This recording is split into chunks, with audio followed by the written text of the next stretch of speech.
Hello, everybody. Welcome to another episode of OpsCast, brought to you by marketingops.com, powered by all the MoPros out there. I'm your host, Michael Hartmann. Today's episode is about a part of operations leadership that doesn't show up in org charts, roadmaps, or system diagrams, but also absolutely determines whether teams succeed or burn out. So joining me today is my guest, Kimi Corrigan, Vice President of Marketing Operations at Huntress. Kimi has spent years leading ops teams through growth, transition, and uncertainty, and she brings a strong point of view on servant leadership, psychological safety, and emotional intelligence required to operate well inside complex organizations. So our conversation is about leading with empathy without losing accountability. That's an important piece there. Navigating uncomfortable moments as a leader and why the human side of ops may be one of the most underappreciated skills in our field. So Kimi, welcome to the show. Thank you for having me after a long-time listener, first-time guest. So this is very exciting. Long time, first time. We like that. Yeah, that's right. There's a sports talk radio station here in Dallas that used to say that all the time because they'd have people call it long time, first time. Yeah. Which I'd never listened to because now when I drive, I listen to podcasts or music. Now you're living in your own world. Yeah. Let's maybe start because I know it's still relatively new that you're at Huntress, right? So yeah, just past 6 months or so. Yeah, so. That long? Jeez. Well, yeah, and what we say a lot here internally, in Huntress time, it's been about 6 years. The multiplier is about 12 months per month you're here. That sounds about right. It's one of those ones where it feels like it's going really fast and really slow at the same time. Yes, minute to minute, day to day. I feel both of those things. Week to week, I'm just like, how many weeks did I just live through? But yeah, it's been awesome. I'm having so much fun here. Oh, good. That's good. Well, I mean, so I'd love you to kind of talk about what your scope is. Mm-hmm. I mean, I think the reality is there's not many vice presidents of marketing operations too. So not too many, but more and more over time. So that gives me hope. Yeah. Well, I'd love to hear a little more about what you're doing there, kind of the scope of it. Is there anything that's outside of what would be a typical marketing ops role? I don't think there's anything that's too atypical, but every organization I've been at, which are plenty, are just slightly different. There's always tweaks or ownership differences and, strength of partnerships, teams that exist and don't exist. So it's always different, which I love. I love kind of coming into a new org and figuring out what is my role as it stands here. What do I think my role could be here based on what I know today and how things change? So here at Huntress, it's pretty typical. But what's been exciting is I've kind of helped mature the marketing operations function even over the past 6 months. When I came in, we are marketing operations, kind of a small and mighty team as most are. But recently we kind of formally delineated into platform and campaign operations teams, within the marketing ops team, which I always think is a great sign of maturity when you get, first of all, just to even have enough people on a marketing ops team to make that delineation is quite a gift. But also to have the skill sets that you can really start honing in those two areas of expertise. And it was obvious to me right away of like who was likely to fit in which category just based on how excited people got about different areas of the work and their strengths. So my team is just starting to really go down those two paths, which are always intersecting and crossing. But so now we're formalized into marketing and platform operations. We also have a really great setup here at Huntress. We have a team that sits in RevOps, but they're called Demand Integration, which is just been integration. Haven't heard that. Yeah, okay. It's great. They're an operational arm of the RevOps team, but really focused on the connection between like handoff from marketing to sales. And our SDR team sits in revenue, which is typical, but you see it everywhere. But they really support that team in a way that I think other organizations can learn a lot from. SDRs get caught in the middle of that handoff a lot of times, no matter where they sit. So it's been a real force multiplier to have that team as a partner. So they handle some of the stuff that maybe at other organizations I would have had under my purview, but don't here, but still have a really strong partnership with. So that's been the biggest difference at my current company versus other companies, is having that kind of additional revenue operations focus that's such a strong partner to us and the marketing team. Right. I think some people would come in and be like, wait, what's this? Who owns that? Why don't I own it? I'm not interested in land grabbing. I'm interested in just the more operational support and passion, the better. Right. So far it's worked out really great. So I say that's the biggest difference. Another thing is we have a centralized data function here at Huntress. So having the data and analytics team sit under the CFO organization. But even within that, you have sections of those teams focused on different areas of the business. So even though our data analytics team is central, we have 4 or 5 people on that team now that are focused on marketing. So they're not under my org, which is what I'm used to, but really strong partnership. And I think actually a force multiplier to have them centralized in the way that they are, because then they have their own set of priorities that are not biased towards marketing or sales or any other area of business, but they do lean in heavily depending on who they are on the team. So those are the differences I've seen here versus some of the other teams, but every organization has a different recipe. Yeah. I'm so curious, who do you report to? What? I report directly to our CMO. CMO, okay. Because yes. You mentioned CFO has the data people. So I was wondering if there was something a little different there, but no, right to the CMO. Okay, I'm just curious that demand integrations. Yeah. What are can you give an example of the kind of thing that they're doing that you maybe either wasn't covered in other places or that you had before? It's probably some of the stuff you would think RevOps would own, but they just have a more robust area of support. So you think about, lead handoff and really making sure they have everything that they need, owning the SDR tooling in a much more robust way. You think about RevOps. I've never been in RevOps, and shout out to all of them. I don't think I could do what they do, but they have just like marketing ops, they have such a wide range of responsibilities, forecasting and pacing and deal analysis, like all of those things. And then on top of that, then there's like who's owning outreach for the SDRs. Like that can often be an afterthought. So those functions or those tools are supported in such a more robust way by having this team that's, yes, they have to sit somewhere. So they do sit under RevOps, but they're just really right in the middle. They own a big part of 6 Sense, which is something I'm used to having to kind of own on my own, which I'm happy to have someone co-own that with us or even own more of it than we do. So they're just really a more robust operational support from my point of view. That's really interesting. And then I'm really curious about how, I'm glad to hear that it seems like it's working well where you have the shared data team. It's interesting to me that they report into the CFO function. Yeah. Which I could see. So my experience when I've had data teams or outside of marketing or my organization, what I ran into often is that they didn't understand the marketing domain. Right. And especially from a I always think about this comparison. Marketing data is really messy, unlike financial data, which has lots of big bowl of spaghetti. Right. Yeah. And so, but you're finding that they're all marketing analysts by historical.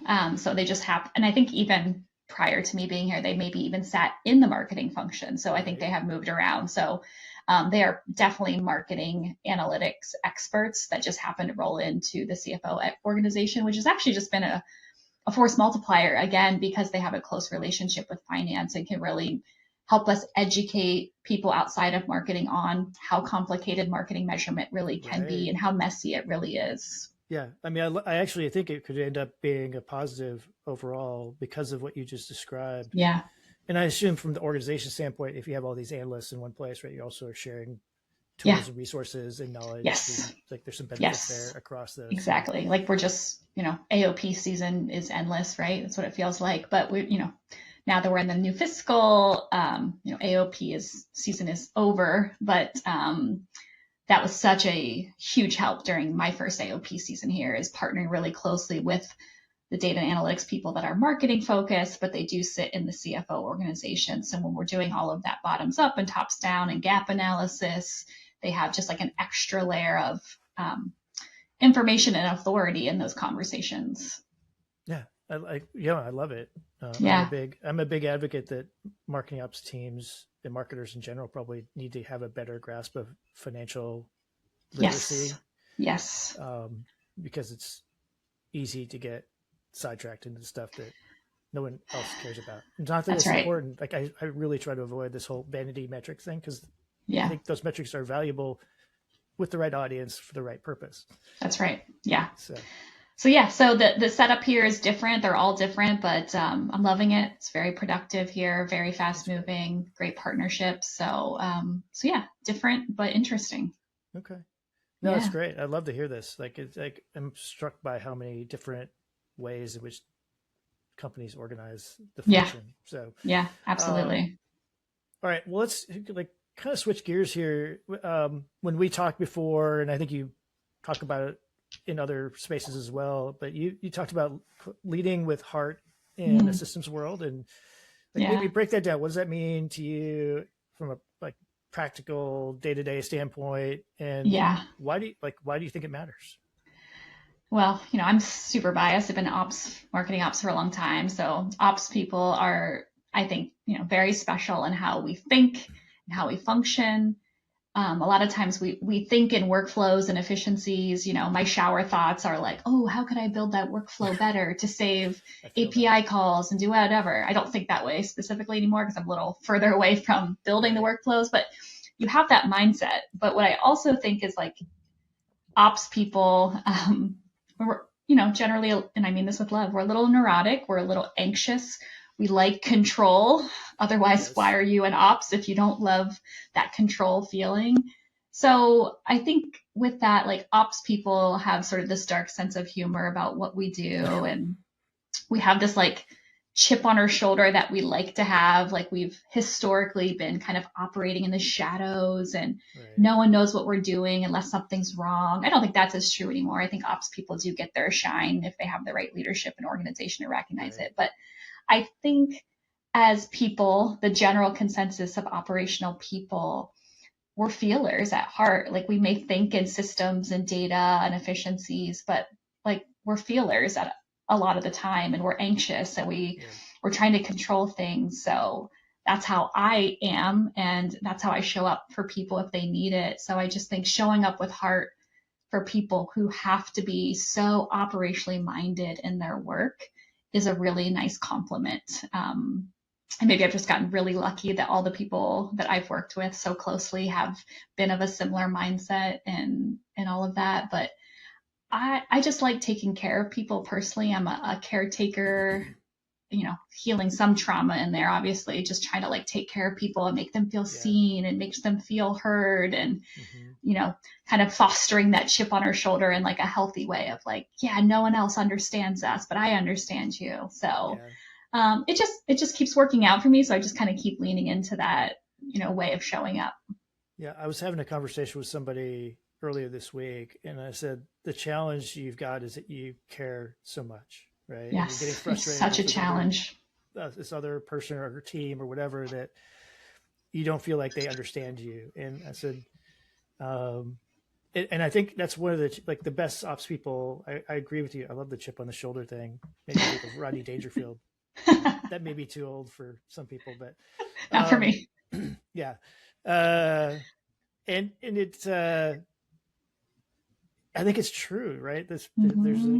They take a lot of this stuff personally because they want to see stuff go well. They want to do right Yeah. by the organization, Like I am and personally things. offended by a broken workflow or a data Yes, update gone awry. It's like, oh, how dare you do that to me? I put so right. much heart into building you.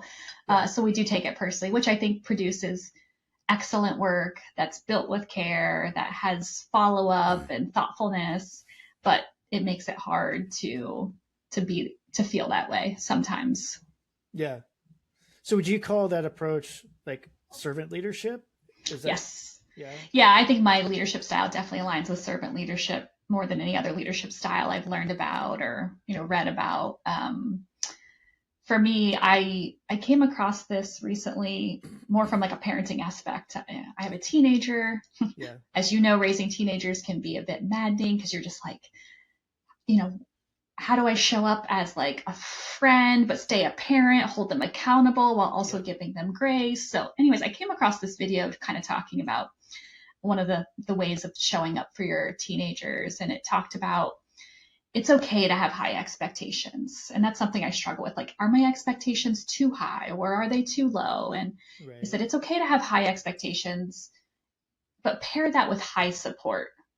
And like that video that I saw kind of unlocked a sense of relief in me, because it certainly relates to my parenting style, but applying that to work and thinking back to, I do have really high expectations of people on my team. Like, I expect them to do great work. I expect them to show up well, to support each other, to communicate clearly, to grow in their career. Like, I do have really high expectations of people, but I pair that as best as I can with a really high level of support. That could be support from like a teaching them something, giving them space to get something done, pushing back on deadlines external to them so that they can have the space to do that. All of the things, checking in. Hey, today was freaking crazy. Are you okay? Like, just showing up as a human and a peer, not just as like a manager of like, where's that thing? Why didn't we get it done? Or why did that go wrong? Like, just being a human. So high expectations with high support. And then the third thing I think about with that is hopefully bringing a high sense of reward if those two things are happening. And high reward could be a myriad of things. It could be public recognition, private recognition, fighting for promotions and pay increases, helping them find a new role when I don't have something for them. So like whatever high reward is for them. So I've just been thinking about that concept of those three things a lot over the last 6 or 12 months, as I've kind of been exploring that mindset of like, if I have high expectations of someone, whether that's my kids or people on my team, am I pairing it with high support? Because if I'm not, then I need to maybe reset my expectations of what's going to come out of whatever I'm asking of them. And then if they're meeting my high expectations, am I also following up with a high level of reward in whatever way they are seeking or whatever way I can provide? Yeah, I've thought for a long time there's a lot of parallels to leadership and parenting. So especially, I'm just every day now, especially again, as my kids get older and it becomes a different relationship. Every day I'm learning a lesson at work, I'm applying at home, or learning a lesson at home, I'm applying at work. It's all connected to me these days more than ever. Yeah. I mean, I know one of the biggest rewards I've had in times of leadership is seeing someone who is in my charge. I like the Simon Sinek thing. You're not in charge of them. You're in their charge, right? In their charge. We love Simon in this house. Yeah, right. And I like seeing them achieve something that you saw that they could do. It's the same thing with kids, right? Like, when you see that, like that's where the high expectations comes, because we see something that maybe they don't see in themselves, and that's so powerful to see that. And I was talking to someone about developing as a leader, and like, I think some people, learning how to delegate is a skill, right? I learned that skill a long time ago because I was lucky enough to have some people as my first direct report, or a few direct reports, who were just superstars. And I just realized very quickly, if I can teach them everything I know, then they're going to do that and then do it better. And I'm still employed and I'm going to get promoted because I can do that across 2, 3, 4, 5 people. That's what I can bring to the table. I can build high performing, functioning teams. And so far it has not put me out of a job. So just keep doing that. So seeing them do what you taught them and then exponential from there is so rewarding. That's the best part. That's the best part of leadership. I mean, delegation is, so I do coaching, and I love coaching people who are either aspiring to be a new people leader or in an early stage of that, because I stumbled through it and I didn't have great examples. And I think there's these unwritten expectations from the day before, when you were an IC to when you're now a people leader, that no one ever tells you about unless you're lucky. Yeah. And it's unfortunate because there's so many people, and that delegation is one of those hard ones, because you were probably promoted because you were really good at doing the thing that you're now asking somebody else to do, and letting go of like, well, maybe there is a better way. Yeah. And there was definitely struggles for me. Like, when I went into people management, I was top of my game, Marketo champion, expert. I read every post on the community every day. Even if I didn't understand it, I was still like, I don't know what Sanford's talking about, but maybe someday I'll go back and reference this post or whatever. And everyone knows who Sanford is. So we don't even need to explain, right? but then just, yeah, the joy of watching someone take that, what I used to do and do it so much better. Yeah. You can't beat it.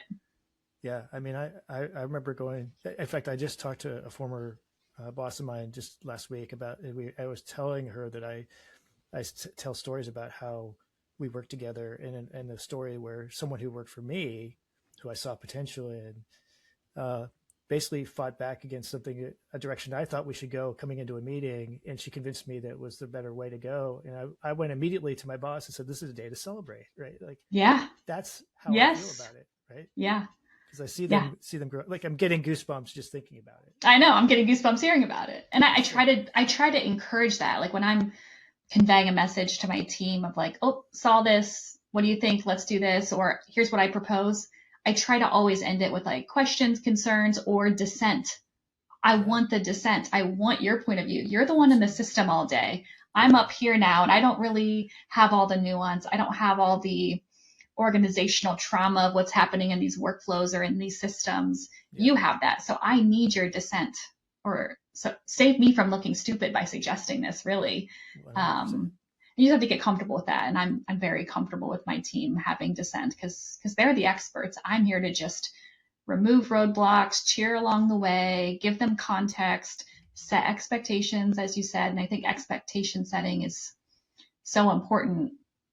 And I think sometimes there's a gap on expectation setting because people don't realize they need to set it with someone, or sometimes setting expectations can feel awkward, especially for a new manager, or sometimes asking for expectations can feel awkward, especially as a new manager, because you're like, am I supposed to know this already?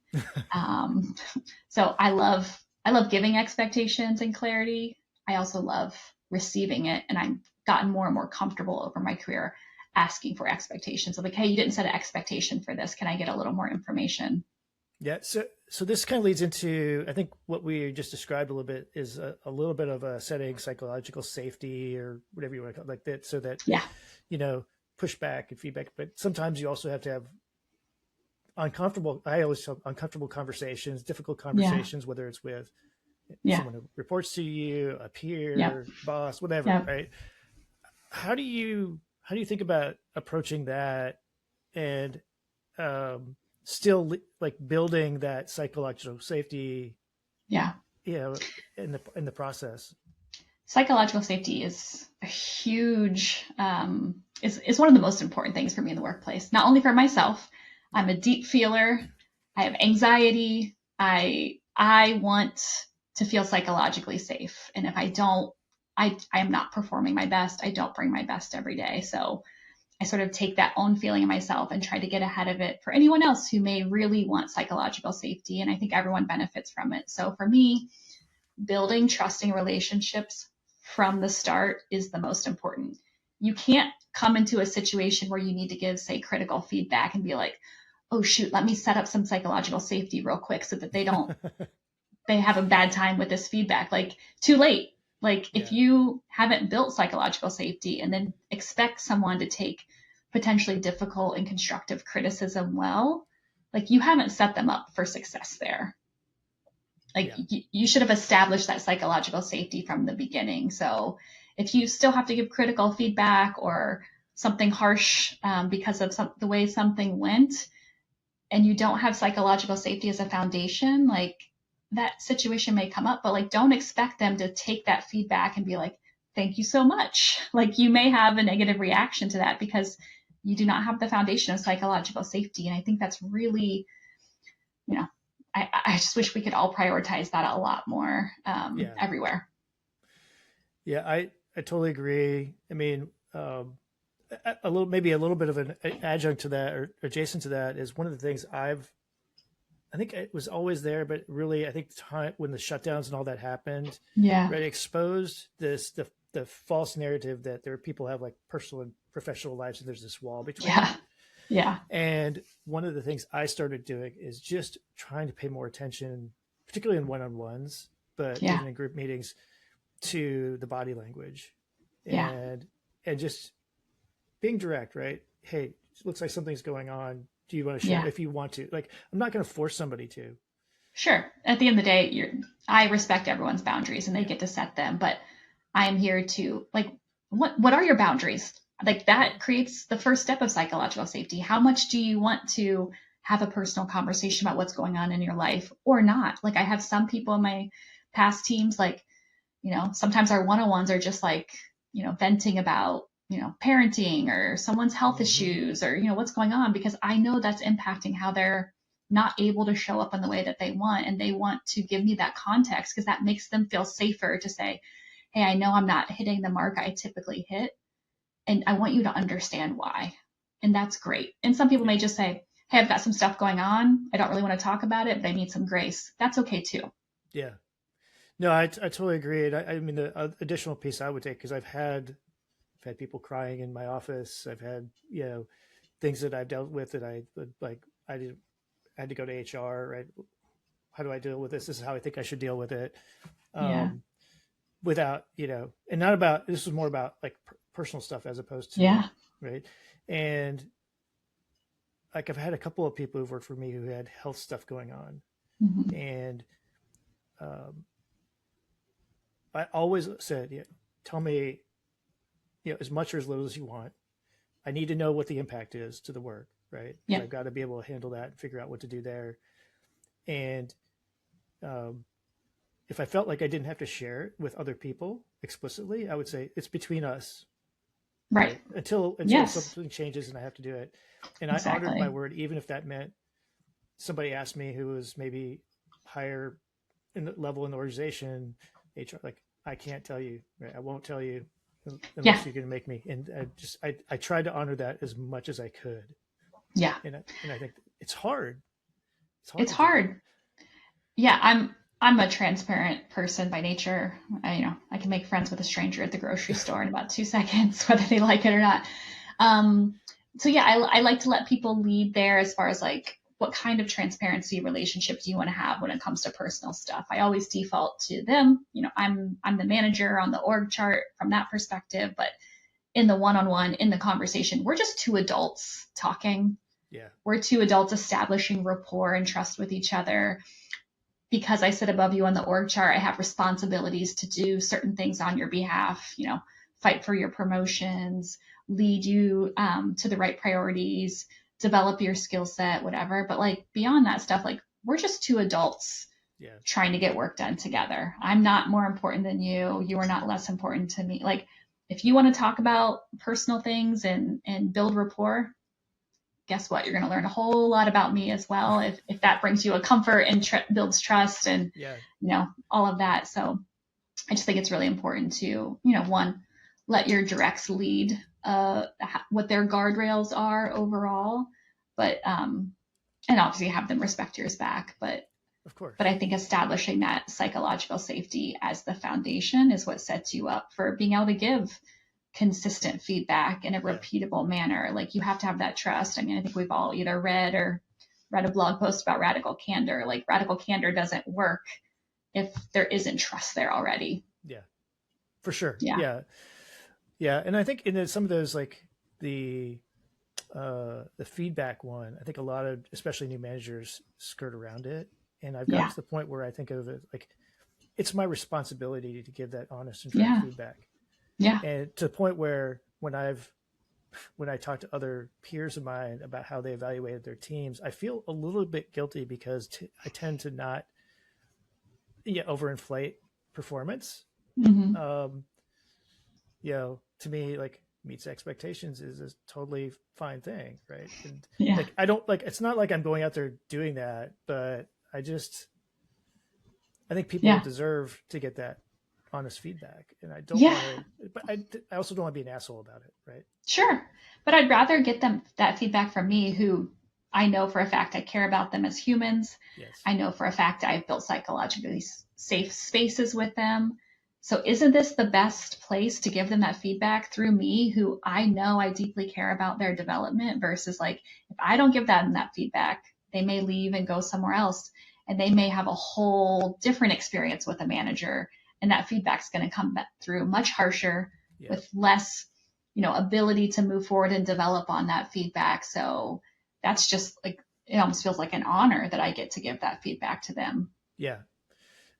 Totally agree. I mean, I think this is one of those things, another sort of lesson I've learned and I try to share in my coaching with new managers is um, just how much conversation there is that happens within an organization about people and their performance Yeah, across the board that so much. you have to figure out how do you decipher it, how much is it just, and then how much do you provide feedback to if it's Yeah, somebody who's in your charge, right?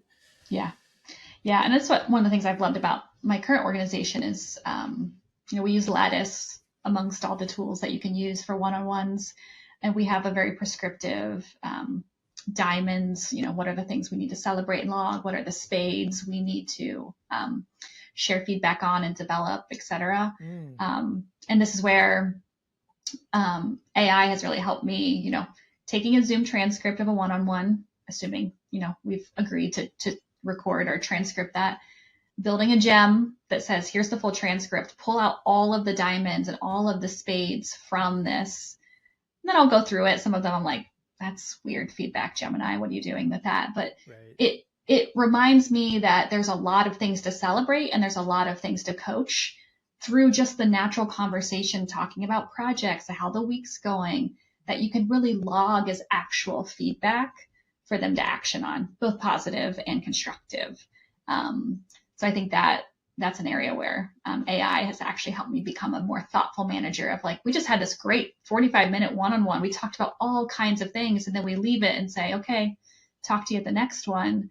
But there's so many pieces of feedback that we can really action on through that conversation that I think we miss out on. So I'm not familiar with Lattice, but I've been using in my coaching platform called Opry. So Kate O'Neill had a different name before.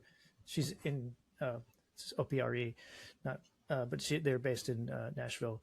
But it's the same thing. It's kind of got an AI. It's built for managers for one-on-ones, and I'm using it for coaching with my coaching clients, and it helps with my blind spots too. Yeah, I missed an opportunity to it calls exactly me out, and it's actually been really, really helpful to do that. So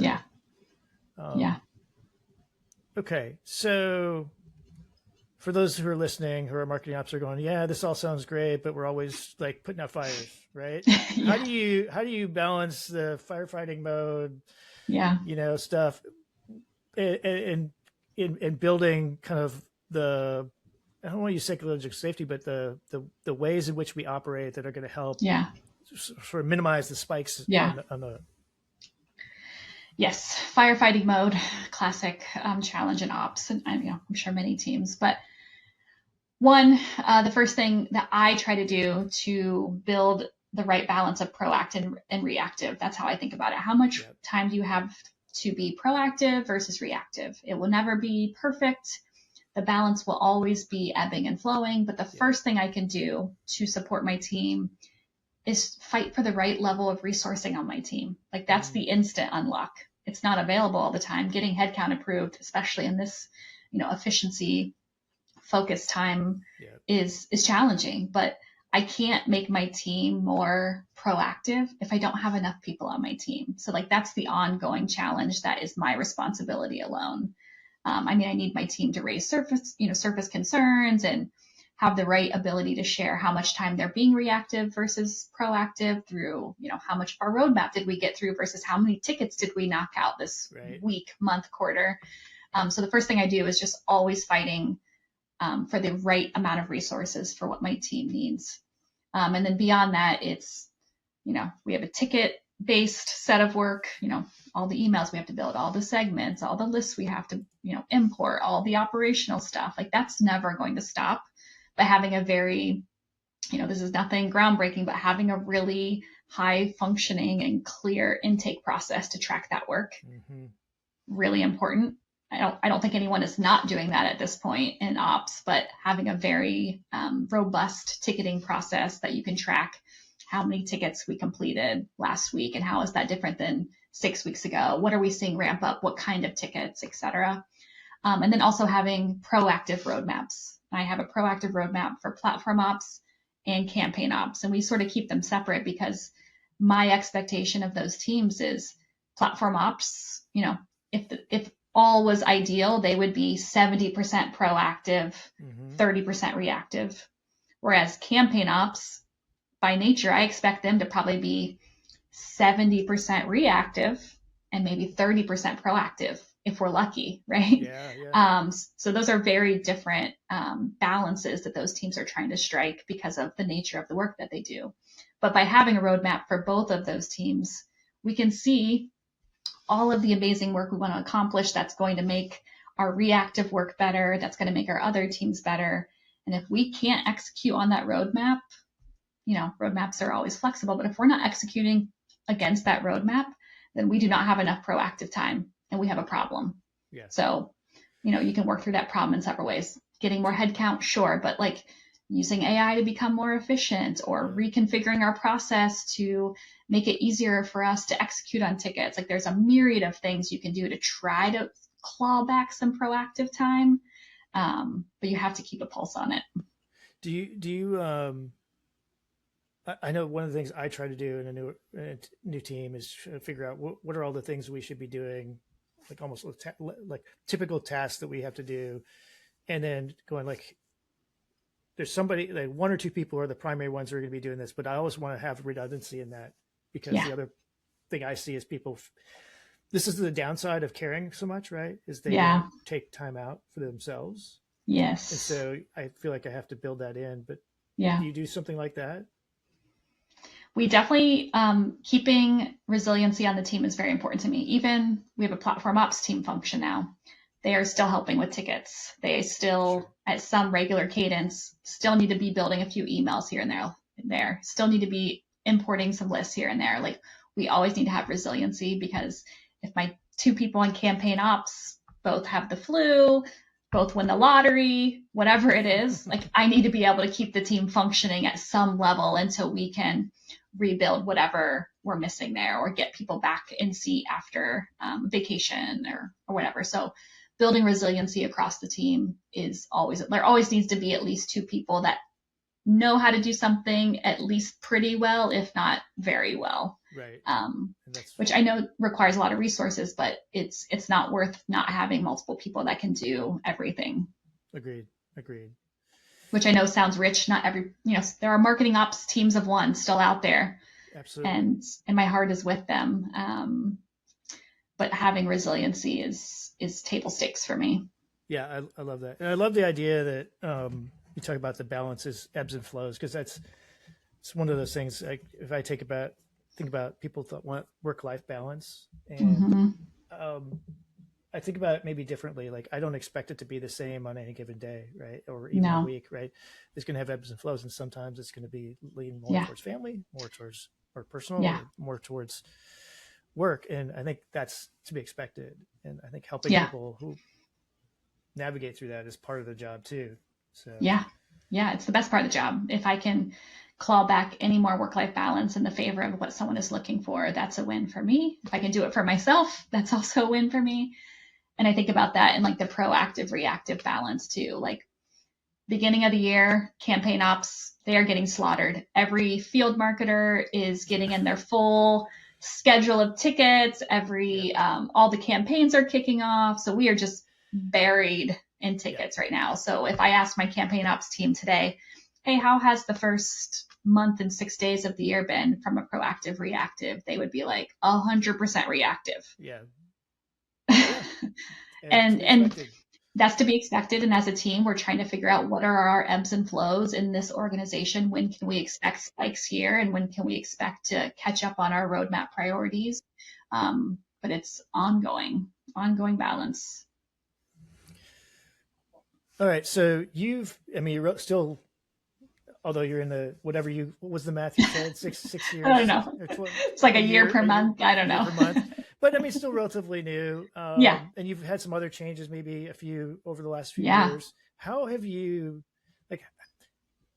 think about going into those transitions and trying to build quickly to what you're describing, right? The kind of culture and environment that you try to build. Yeah, I've seen a few orgs over the years. When you work at startups, you can quickly kind of come in and be like, is this a place I can thrive for several years or 6 months? And you're like, is this a place I need to get to that year and maybe get out? So I've had a few bounce around, but it's been very, I've learned so much, which I see as a gift here. So when I think about coming in as a new person, like there's definitely this like adage I've heard from other leaders of like, when you come in, you're just in listening mode. Don't move the cups or, whatever terminology people are using. And, people just like, don't make too many changes too quickly. It's imperative to build trust first and really understand the big picture. I get the sentiment, I guess, but that's not how I roll. I am trying to come in and listen. I am trying to quickly understand what is our lead life cycle? How do we measure success here? What's most important? How long is our deal cycle? What's our ASP? Like I'm trying to gather all of that information as quickly as possible. Who's going to be difficult or get in the way if anything's done? Exactly. I'm trying to learn everything, but I'm also trying to immediately take action. And that could be action of like reorganizing my team in areas of focus. It could be, hey, our intake process, like, why are we asking all these questions? Because they're also in the brief that has to be attached. So let's like make some very quick changes. So I'm always trying to balance like coming in as a new person, not breaking too much or breaking trust right away by, changing a bunch of things. But I am trying to like, I don't know, they hired me for a reason. I don't think they want me to just sit here and listen for 60 to 90 days before I make any recommendations. Like, especially in the startup world, we're moving quick and breaking things. So I try to balance. I might ask some questions that people are internally rolling their eyes about, but like I'd rather ask the questions and make a change. And most of the time, the net of that is going to be positive versus negative. Yeah. So when I come in, I'm trying to choose where to intervene early and where to do more listening. But I'm definitely not like I'm gonna do a listening tour for 60 days. Like. Yeah. I would be fired if I was just listening for 60 days. Yeah. No, I think about like things I look for are things I would call them like, I was going to say obvious, but I was going to say non-controversial, right? Yeah. Like, right. Just fresh set of eyes. We did this and everybody goes like, yeah, we should or we shouldn't do that. Right. Yeah. So, have you ever used, like a book I read years ago, The First 90 Days. Have you ever used that kind of framework? I don't know if I think I just kind of use my own framework because I have so many sets of experience of just like, it's a lot of like picking up like, what's the vibe? What's my cross-functional partnership I've inherited and where do I need to get it to? Like, that's a big piece of like my first 90 days is like the cross-functional partnership. Like, yes, my team is the most important to build trust, understand, but beyond that, like what's RevOps up to? What's data up to? Who are the sales folks that I need to establish some channels of communication with very quickly to even get the information I need to make decisions. So my framework is really about the relationships to start more than anything. Yeah. The reason I asked is I think some what you described echoes what I have loosely used from First 90 Days. I mean, to me, it's a toolkit. Yeah. And you can pick and choose. Like I'm not a programmer, but I know a lot of places have people like you commit code on day one. I like that mindset of like, no matter how small, like day one, maybe it's week one, month one, whatever, I want to put my work into practice in some way, shape, or form. Like if it's taking something off someone's plate and saying, okay, I'm gonna update this and do it a slightly different way, but I'll own it now. Like whatever it is, like I want to make an impact quickly. Yeah. Because I think that's important. Yeah, quick wins that build momentum. Yes, absolutely. Yeah, that's consistent. You touched on AI a minute ago. What are some of the things where you're seeing the benefits of AI from, I guess, more from a internal process standpoint as opposed to like how we're working with customers? My whole world is internal process, right? Like, ops teams, our customers, our peers and our friends inside the organization. So my team is trying to really own the agentic strategy, at least from a marketing lens. How can we build small, simple agents that make the marketing team and ourselves more efficient, work smarter?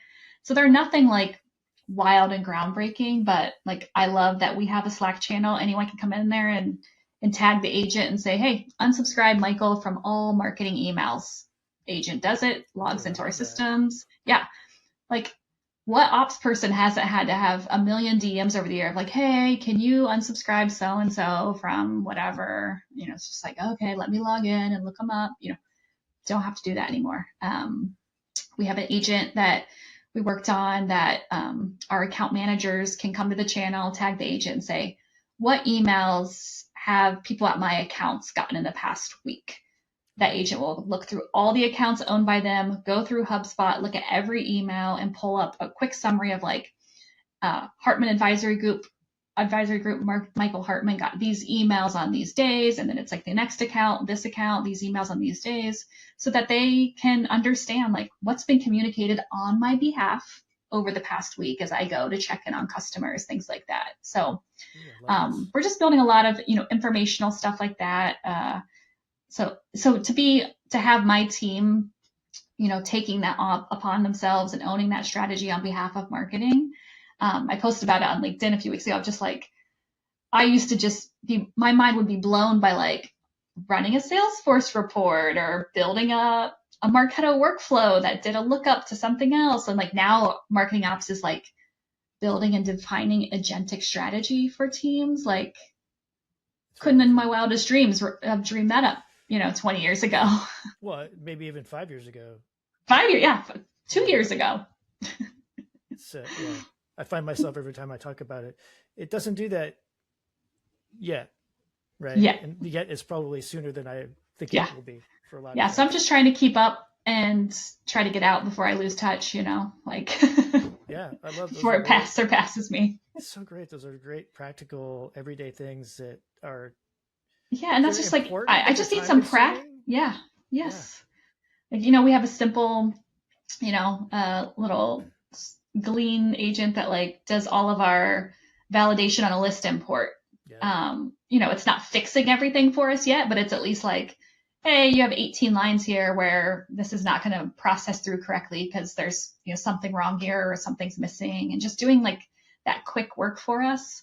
And then the agent isn't like groundbreaking at this point, but like then we can build on that agent. Like, okay, now can you correct all the issues for us? Oh, now can you import it for us? So like, and there are people doing way more advanced things than us that I think are amazing. But I just think practicality is something people it's underrated. Like, it's underrated, and people think they have to build some crazy agent to do something, to put themselves out of a job or whatever. It's like, no, just make your life easier. Yeah.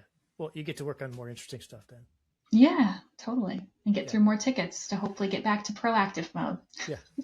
Well, maybe why don't we wrap up with this? So we've talked a lot about leadership and, the things that I think you and I are aligned on in terms of that. But like for people who are maybe just getting into leadership or are interested in being a people leader, what are some of the key skills that you would recommend that they try to get experience with and learn?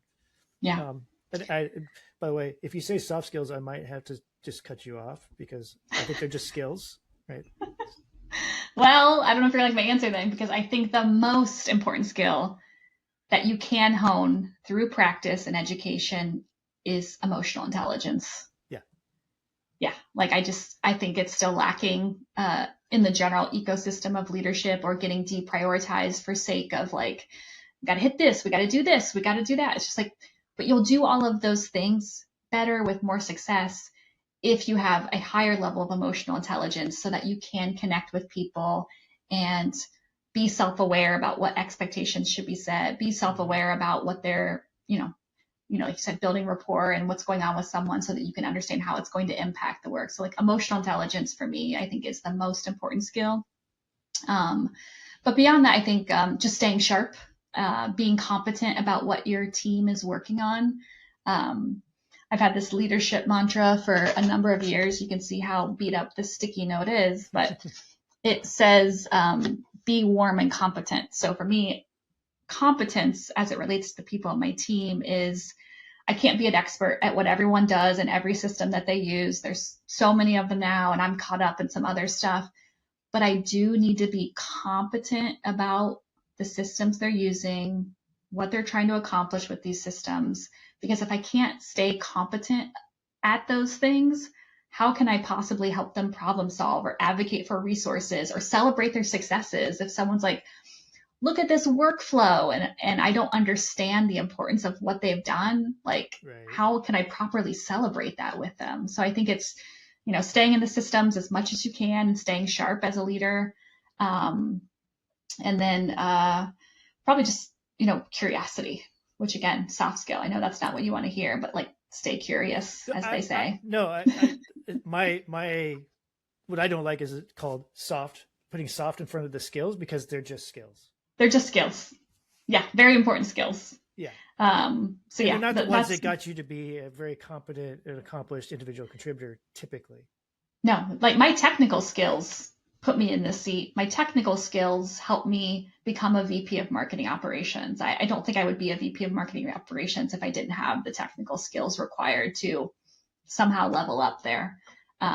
But my emotional intelligence skills, I think, are what has helped elevate me and elevate the teams I've worked on, and will continue to take me places that I haven't imagined yet. Yeah. So I recommend a book I've recommended to my own kids. I've recommended to just everybody who will listen, because it's one of the few books that I've read that I had the opportunity to go through training related to it earlier in my career. And I would tell people, it's like one of these rare ones that helped both personal and professional life. It's called Crucial Confrontations.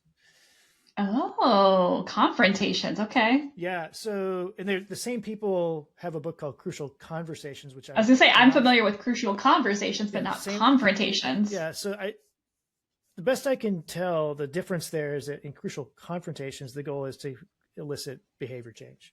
Right. Yeah. Okay. Love that. And what I love about it is it really gave me a framework that now it's sort of inherent now. It's a skill I've had to practice on. I wasn't very good at it, that I think is really, really valuable, because as you're getting into leadership, I think you call it emotional intelligence, which I think is different than this, but this is like practically when I have to have a difficult conversation with someone, like I have a way of like planning out and being ready to have that conversation in a way that hopefully will produce the outcome I want, and not undermine the relationship. Exactly. I love that. I'm gonna have to pick that one up. I love it. Like I probably have a couple of copies somewhere around, but yeah, it was a game changer. And so, and I think it's one of those ones that I was not very good at that when I was a first time manager. It's something I still, a lot of times I'm like, well, I just have great people that work on my teams that are always crushing it, so I don't have to have a lot of that confrontation. But even people like, I still need confrontation, but like, I think I'm good at my job overall, of course, but like, I don't expect to never get critical feedback or have a confrontational conversation. So it is a really important skill, and something like doesn't come native to me. Positive feedback all day. I got you. Like I am your manager for that. Yep. Difficult feedback is a skill that I've had to learn and have a lot of room for improvement still to this day. But I also have a lot of self-awareness about that. So even if I lead with that, like, hey, I have some feedback for you. It's really hard for me to share this because you are doing so great in these other areas, but I think it's important for you to know you could have, I can see you have an area of opportunity here, and here's why, and digging into it. So even just like bringing my self-awareness to it, still get it out there. You can still share that confrontational feedback. Yeah. If for me, like the biggest highlight for me was don't assume intent, or don't assume what someone's thinking, right? Which is a very natural thing that we all do as human beings. Yeah. And you go like, it's not that you did this or you thought this or you said this. Well, you could say you said this because that's actually, there's like, this is what happened. This is how I perceived it. Right. Yes. Which is, it's the same message, but it carries a very different tone, and the way it's received is different. And that's the kind of stuff that I think can make all the difference. Yeah. I agree. Love that. So, well, good. Hey, Kimi, it's a pleasure. I think you're right. I think we talked about this before, that we could both talk for hours. So yeah, I know. Clear my calendar.